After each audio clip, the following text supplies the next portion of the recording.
Hey, what is up, everybody? We did it again.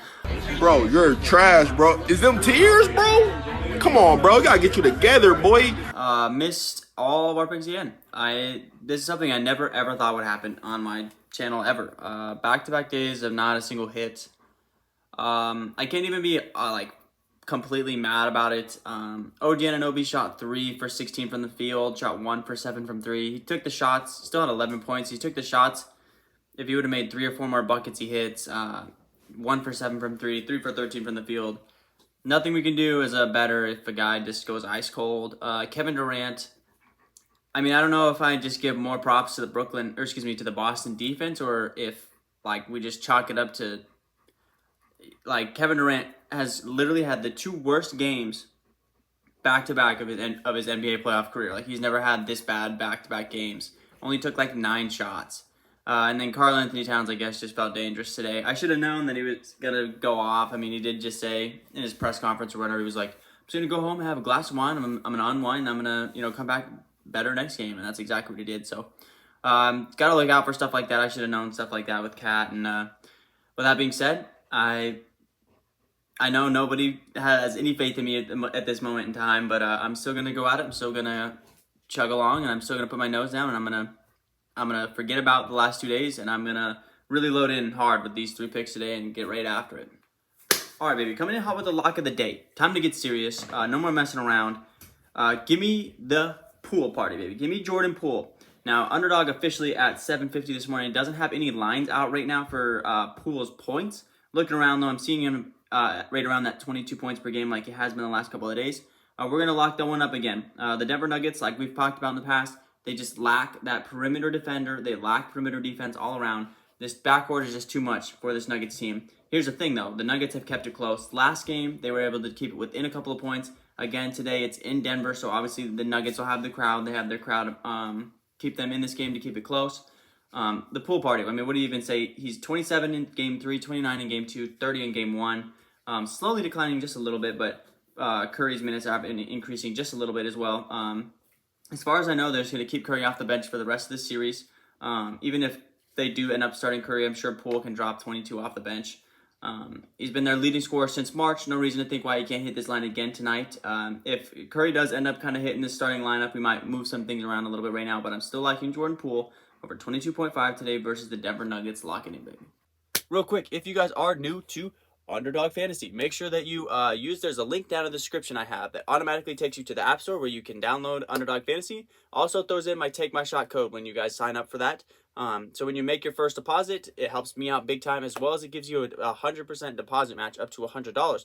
So if you throw in $20, for example, you'll get actually $40, and they'll give you another $23 just to bet on for funsies, a little risk-free bets for fun. And so that is always nice as well to get those risk-free bets. Also helps me out, like I said, big time if you guys use my code TAKEMYSHOT. Because all my picks every single day are always going to be Underdog Fantasy picks. I think it's the best player prop betting app out there. With that being said, now let's get to today's picks. Next up, give me Deandre Ayton over on his 31.5 points and rebounds. Here's why. I kind of stayed away from the Suns with this first game without Devin Booker. I kind of wanted to see who was going to fill the void, right? Who was going to be the guy that's going to step up and make the moves for the Suns when they needed it the most.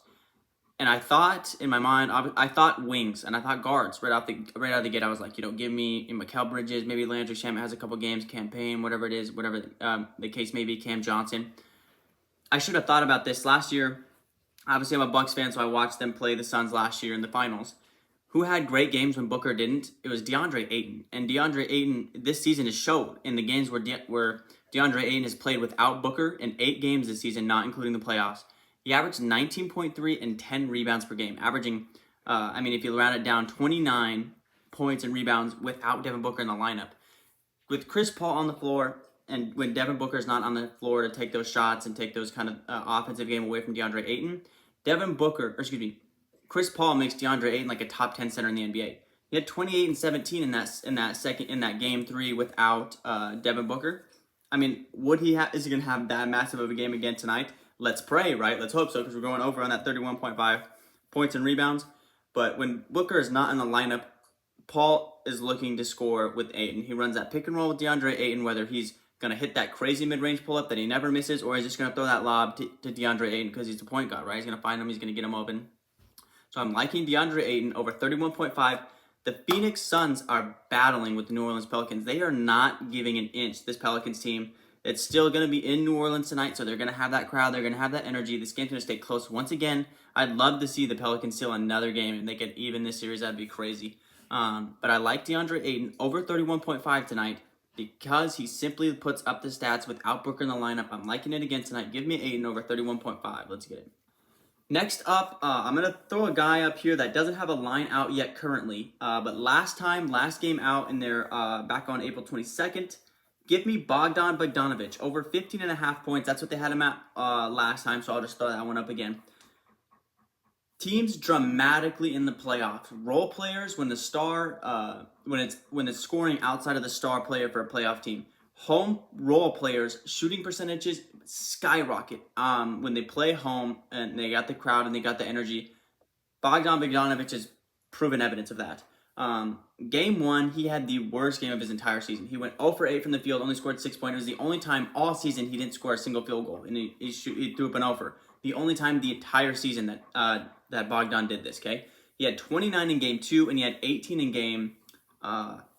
game 3, taking 17 and 18 shots off the bench. Bogdan does not even need to start. For a bench player to come in and take over 15 shots, take a high variety of shots, taking 9 threes, taking 10 threes, and hitting half of them, I'm loving this line for Bogdan Bogdanovic. Trae Young is his point guard. Trae Young is going to get him open so much and so often, which gives him easy, wide open looks, which is why he's taking 10 threes a game, because Trae Young is getting him wide open looks. So I'm liking Bogdan Bogdanovic today over 15.5 versus this Miami Heat defense. I know they're cracked. They got a pretty good defense, but Bogdanovic, or when Trae Young's facilitating and Bogdanovic is spotting up on the perimeter, he's getting the open shots, he's getting the open looks, and when Trae Young's not on the floor, he's the primary scoring option for this Atlanta Hawks team. So I like Bogdan Bogdanovic over 15.5 points today. Let's get it. All right, guys, with that being said, that's going to be our 3-slip today. Give me the lock of the day of Jordan Poole over 22.5 points. Of course, not an official line. They haven't put out his line yet for points. They've just put out a PRA for him. So give me Jordan Poole over 22.5 points for our lock of the day. Then give me DeAndre Ayton over 31.5 points and rebounds. And give me Bogdan Bogdanovic, not an official play yet. They haven't put that his official line yet. This will be official play, just haven't put out his official line yet. But Bogdan Bogdanovic over 15.5 points today versus this Miami Heat team. In Atlanta, that game is still. So I'm loving these 3 plays. Got to bounce back big time from the last couple of days. Really dug into these picks, and I really like these ones a lot. So let's go lock in that perfect 3-slip. All right, guys, with that being said, that's going to wrap up today's video. Last 2 days, I've really let a lot of people down. I know, I lost a lot of people's trust. I'm sure a lot of people aren't going to watch my video today. I'm sure there's been people hating right now because 0 for 6, that's just, that can't happen. I can't be doing stuff like that. I can't be going 2 straight days with no winners. But for the people that did fade, congrats. I guess you absolutely slapped the lines last 2 days if you completely evading me. But that ends tonight. The numbers, man, I'm digging down through these numbers, trying to stay away from necessarily star players, and I'm just going for the guys that are just, they've been crushing their line consistently, and I'm just going to continue to do that, Anomalies happen, Kevin Durant only shooting 9 shots, OG Anunoby going 3 for 13 from the field. You just can't predict that kind of stuff, So I'm going to stick to the grind. I'm going to keep giving you guys solid picks. The numbers say they're solid picks, so that's what I'm going to do. And with that being said, guys, I will catch you tomorrow. Let's cash out. No way we go over 3 today. Let's get it.